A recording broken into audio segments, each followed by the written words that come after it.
Assalamualaikum warahmatullahi wabarakatuh.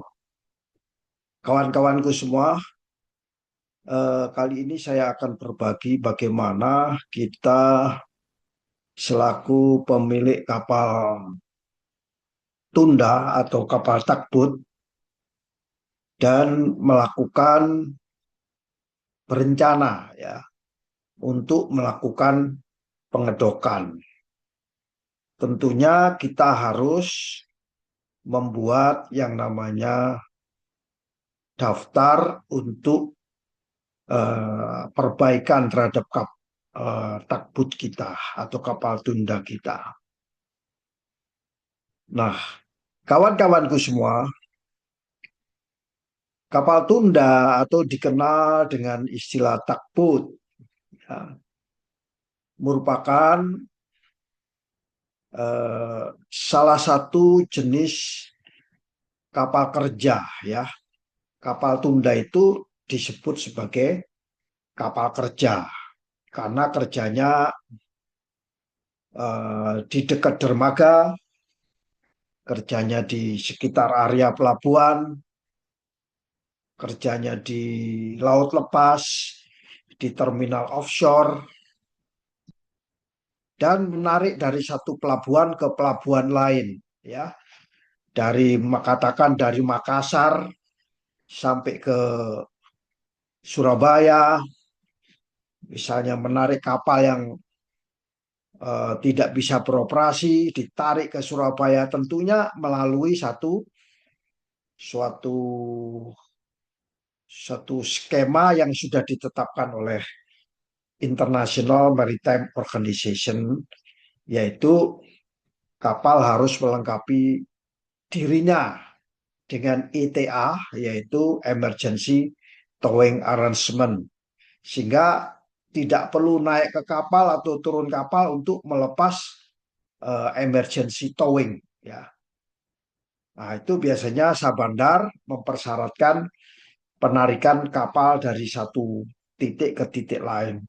Dan ini peran terbesarnya ada di kapal tunda, ya, mempunyai peran penting dalam kegiatan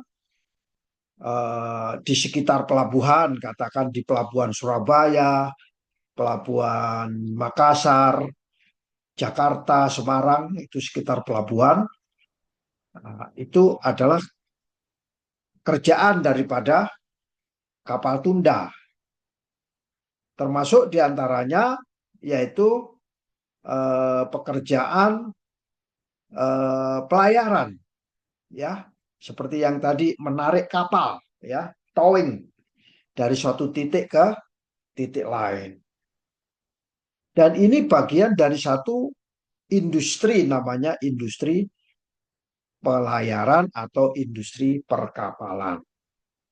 Jadi kapal tunda itu disebut sebagai kapal kerja aslinya itu. Karena apa? Fungsi utamanya, ya, fungsi utamanya kapal tunda atau tak itu adalah menarik. Tak, tak itu menarik atau mendorong, ya, menarik atau mendorong kapal lain atau objek lain, ya, menarik atau mendorong kapal lain atau objek terapung lainnya, ya, dan membantu kapal-kapal yang ukurannya relatif besar, ya, kapal-kapal yang ukurannya relatif besar, yang mana kalau manuver di pelabuhan itu mengalami kesulitan, ya.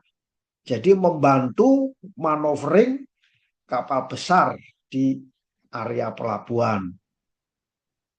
Kadang-kadang kapal tunda ini digunakan untuk kegiatan kegiatan penyelamatan atau SAR atau Search and Rescue juga kadang-kadang juga digunakan untuk ngangkut sesuatu, ya, pengangkutan yang tentunya bukan kargo dalam jumlah besar, ya. Nah, Kapal tunda itu operasionalnya yang sering atau intens pada kondisi kondisi laut yang menantang, ya.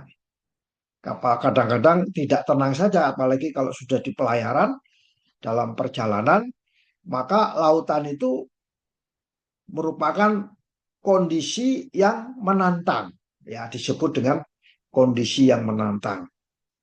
Sehingga kapal tunda dengan menghadapi pekerjaan sehari-harinya yang begitu, maka memerlukan perawatan secara berkala, ya, maintenance-nya secara berkala, dan harus dilakukan pengedokan sesuai dengan ketentuan pengedokan, ya, perlimbungan atau mengikuti ketentuan klasifikasi.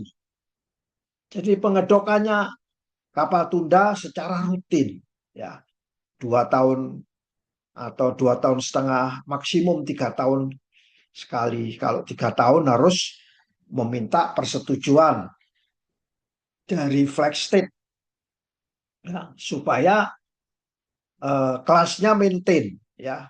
Kalau kelasnya tidak maintain, asuransinya tidak mau bayar bila terjadi apa-apa pada kapal tunda tersebut.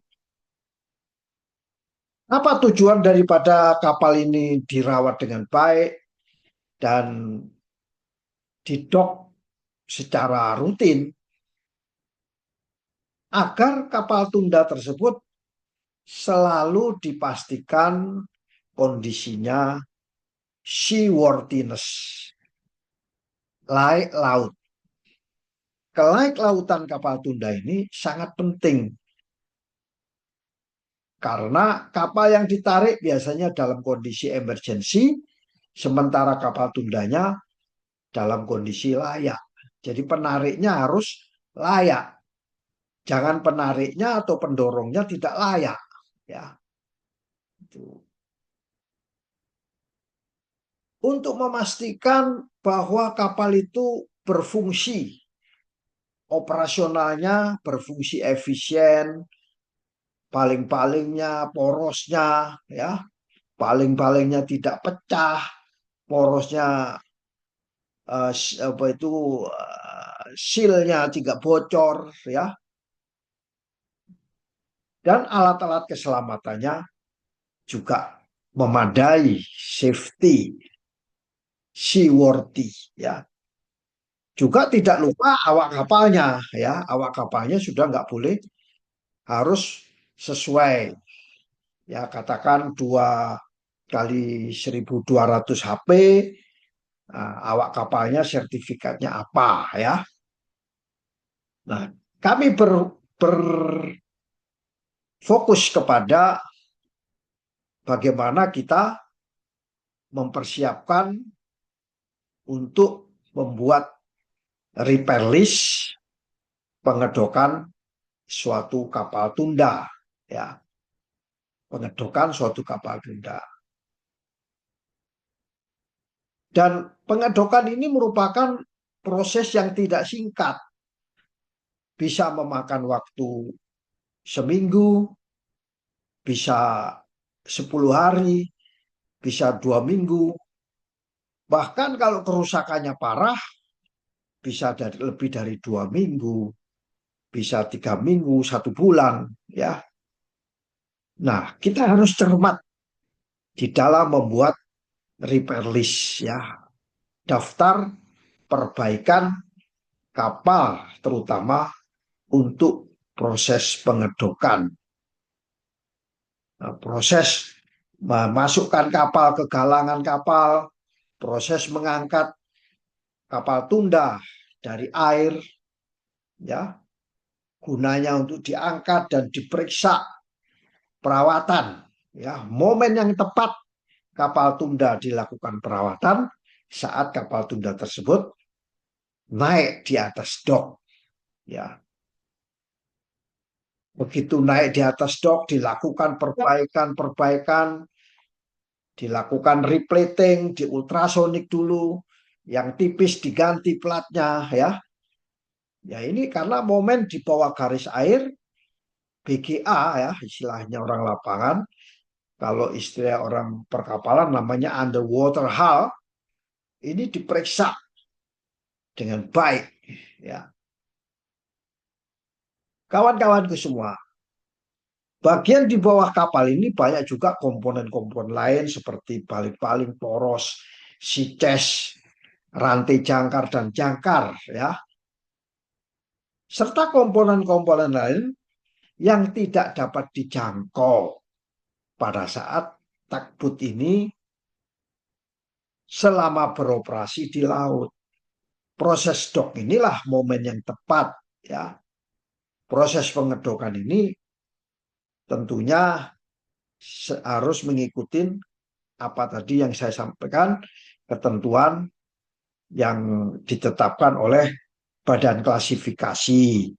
Misalnya BKI kayak atau ABS atau LR dan anggota-anggota kelas lainnya lah. Misalnya NK ya, CCS, Korean Register, BV ya, DNV, JL ya, dan banyak lagi ya. Ada banyak kelas asing maupun badan klasifikasi nasional. Kawan-kawanku semua, tentunya kita harus tahu bahwa kalau kita menaikkan kapal tunda ya di atas galangan kapal, itu apa maksudnya? Apa hanya sekedar dinaikkan saja atau bagaimana? Ya, pasti kapal tunda yang dinaikkan di atas kapal diharapkan bahwa kapal tunda tersebut menjadi semakin layak. Kalau tadinya layak, seaworthiness, dinaikkan di dock semakin layak. Ya. Kalau yang tadinya tidak layak menjadi layak. Ya. Jadi tujuan tidak lain dan tidak bukan dalam pengedokan kapal tunda ini memastikan kapal dalam kondisi layak. Nantinya kapal itu dalam kondisi layak dan safety ya, aman untuk beroperasi. Jangan mengeluarkan kapal menjadi tidak aman ya. Kawan-kawanku semua, ini adalah tujuan daripada pengedokan kapal tunda. Tujuan berikutnya adalah apa?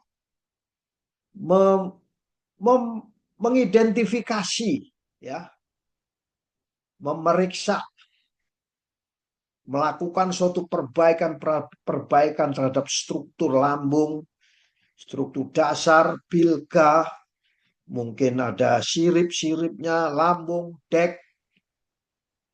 Kita identifikasi mana-mana yang tipis kita ganti. Ya, jangan tipis tidak diganti. Ya, yang rusak katakan retak, rembes airnya harus segera dilakukan perbaikan. Ya, yang mengalami korosi karatan ya pada lambung segera diganti. Termasuk internal construction harus diganti. Itu tujuan daripada pengedokan kapal tunda. Di samping itu untuk mekanis mesin ya, mesin kapal, mesin induk, mesin bantu, pompa-pompa dan lain sebagainya, elektromotor, kita lakukan perawatan. Kalau tadi hanya perawatan kecil pada saat berada di pelayaran, beroperasi itu pelayaran kecil, namun pada saat ngedok kita katakan sebagai perawatan besar ya. Mesin induk katakan sudah lewat waktunya menurut engine maker kita lakukan overhaul ya. Mesin bantu juga demikian ya. Genset juga demikian. Emergency genset juga demikian. Kemudian juga kita lakukan perawatan, ya, perawatan kita turunkan, kita lihat apakah dia bisa bergerak 35 derajat ke kiri, 35 derajat ke kanan dalam waktu 28 detik. Ya. Tentunya kita harus libatkan badan klasifikasi, katakan BKI, ya. Kita harus libatkan karena surveyor BKI inilah yang ujung tombak terakhir dari badan klasifikasi yang melihat langsung ke kapal itu. Propulsi, mulai baling-baling, poros, steering tube, sampai gearbox, kita periksa. Oke, kalau perlu kita alignment, kita cek NDT apa ada keretakan. Ya. Dan ini bagian penting untuk mendukung proses repair list. Pompa-pompa juga demikian. Sehingga tujuan daripada pengedokan itu melakukan overhaul, membongkar sistem mekanis kapal tunda. Ya.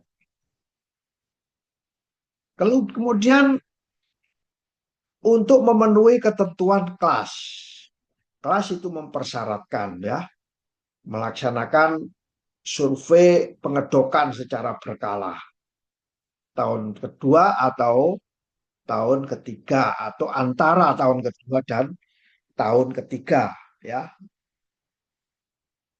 Dan surveyor akan hadir. Jangan surveyor diminta hadir di awal dan terakhir saja. Semua proses-proses daripada repair list pengedokan ini bisa dilibatkan pihak surveyor. Ya, kenapa?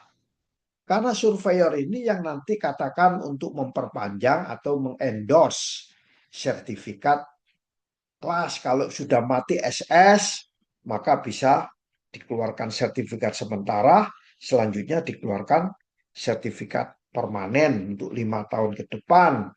Kalau ngedoknya pada saat intermediate, ya akan di-endorse oleh surveyor. Dan pada saat ngedok pula kapal tunda itu untuk dicek alat-alat keselamatannya yang tadinya nggak bisa ganti pada saat beroperasi, saat ini kesempatan yang paling tepat, ya.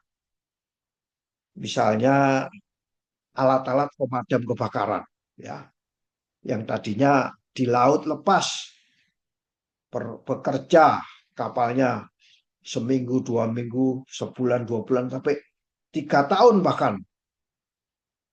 Maka ada namanya perawatan atau memastikan perawatan daripada alat pemadam kebakaran kapal tunda dijalankan, termasuk alat-alat keselamatan, life raft, ya, atau lifebuoy kurang, baju pelampung nggak ada, ya, life jacket, ya, dan alat-alat darurat lainnya, kesempatan yang tepat untuk melengkapi bagi pemilik kapal. Ini merupakan salah satu tujuan daripada pengedokan kapal. Dan pada saat ngedok pula, kita harus benar-benar membuat kapal kita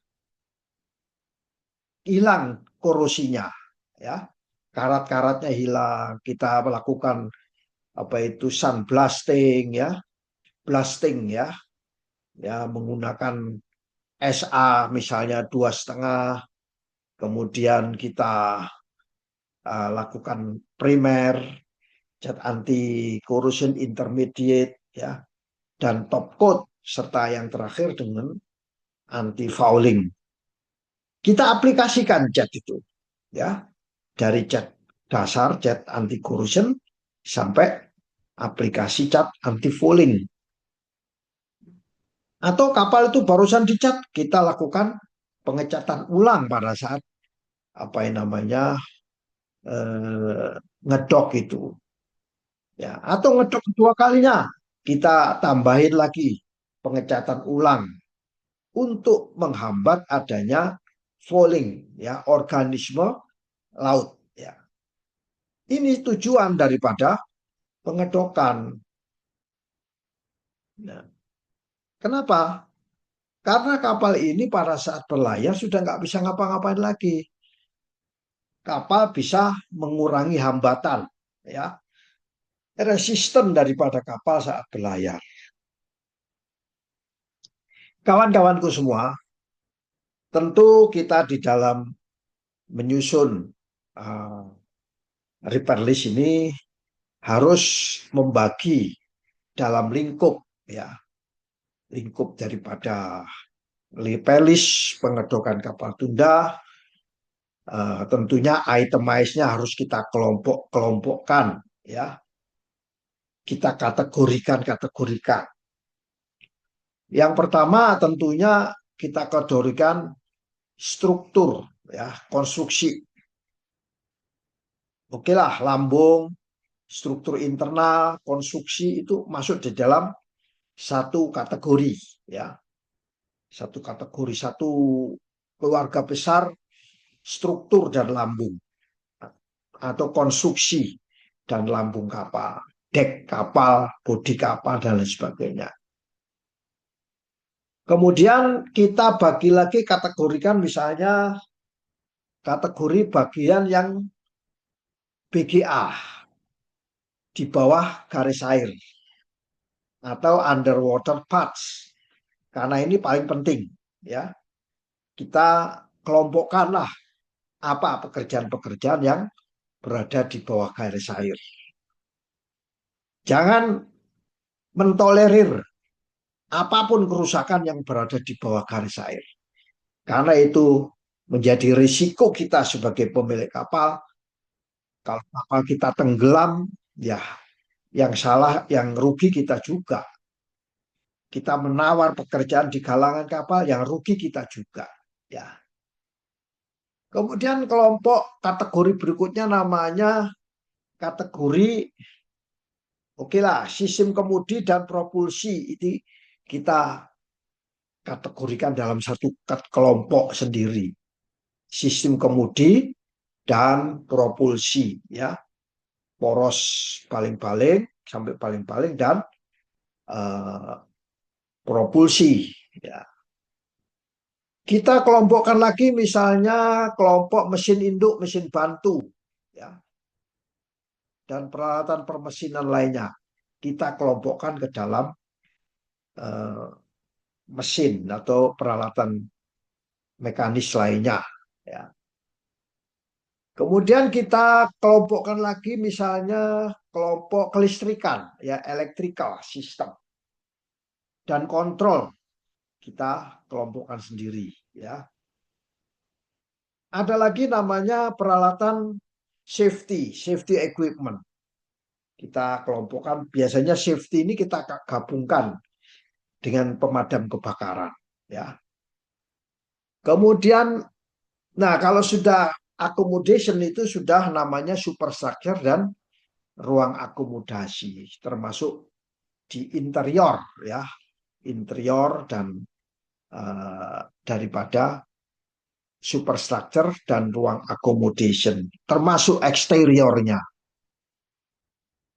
Sehingga kawan-kawanku semua, kita harus menyusun dengan cermat, ya, dokumen yang kita kenal dengan repair list, dengan tujuan agar marine superintendent, pemilik kapal atau pihak owner dapat menjadikannya hal ini sebagai panduan teknis di lapangan. Sebagai operasional cara kita bekerja di lapangan. Proses pengodokan kita ikuti semua agar terarah. Agar seluruh pekerjaan-pekerjaan dapat dilakukan secara sistematis. Dan akhirnya bisa menekan biaya secara efisien. Tentunya ujungnya layak sesuai ketentuan kelas maupun ketentuan daripada pemerintah Republik Indonesia. Nah, demikian kawan-kawanku, nanti pada kesempatan yang akan datang kita akan lebih detailkan mengenai apa itu repair list. Semoga bermanfaat. Wassalamualaikum warahmatullahi wabarakatuh.